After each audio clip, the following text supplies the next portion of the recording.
I recently came across this video on the CyberTruck's Reddit, and it just rubbed me the wrong way. I'll openly admit I'm not a huge fan of the Cybertruck, and I believe there is a lot to hate about it, but this isn't it.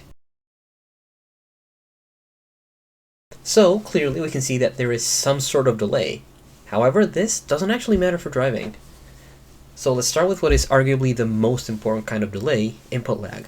This is the amount of time it takes between you putting movement into the steering wheel and the steering rack moving the tires. So if we slow the video down and watch it frame by frame, we can see here where the driver starts to turn the wheel, and we can see within the next frame the tires are already reacting to the driver's input.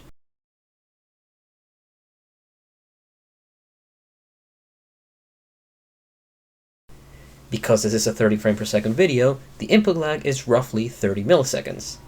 30 milliseconds is roughly the average time where an average person can even begin to notice a delay in a system. So sure, if you put a more experienced race car driver in the Cybertruck, he might be able to notice or feel that delay. But the average driver will probably never notice it. Besides, there's plenty more sources of delay in turning your vehicle. For one, the rubber tires are going to deform, and the rubber components in your suspension are also going to deform before any force is applied to the vehicle. And the suspension itself also has to compress somewhat before the vehicle can begin to turn. This is known as turn-in response, and every car has it. I mean, sure, if you're trying to build a driver-focused, hyper-responsive sports car, a mechanical steering system is the way to go. But if you want to make your vehicle more practical, or easier to live with, or even more engaging to drive, steer-by-wire is still something worth considering. Sure, there is a small downside with the delay, but there's a lot of upsides too that can easily outweigh it. The second source of lag we see in the video is simply from the steering rack not being able to keep up with the driver's input.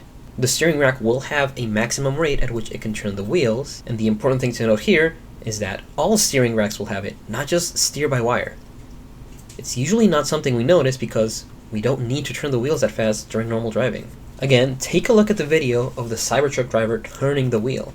It takes him only 8 frames to turn from half-lock to half-lock, so that's roughly 250 milliseconds to go through half of the steering radius.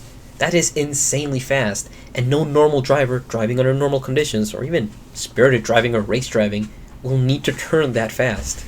In fact, here's a side-by-side comparison between the Cybertruck and my car, a Cadillac ELR. You can see that the Cybertruck actually turns faster than my car with its mechanical steering. Of course, this is what the video looks like in real time. Does your driving look like this? I would sure hope not.